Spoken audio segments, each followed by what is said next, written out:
Hello everybody, this is just a little video. I'm going to try to use this Waterfresh tub and tile repair kit to repair a crack.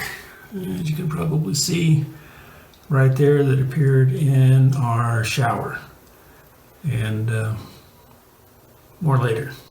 So I took off the drain screen. You can see the crack extends down into the flange.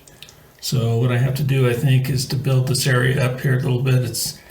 It moves around a little bit. I suspect that's why the pan moves around a little bit. I suspect why the crack occurred. So I roughed up the area with a little bit of sandpaper and then tried to get out as much of the water as I could. There's water down underneath there. I'm hoping that doesn't interfere, but try to get as much as I can. Then I tape this off here so that the epoxy won't run down into the drain. Directions say mix part A and part B in a ratio 1:1. I'm using the bottom of a plastic bottle that's been dried out. So here's the first application. I probably had about 3 minutes of pot life before it starts to set up. I gotta wait 24 hours before sanding.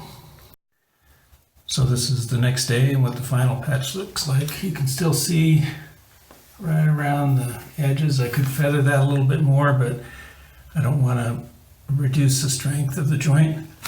You can see that it's holding well as I press on it. No cracks or anything. Overall, I think this is a very good product.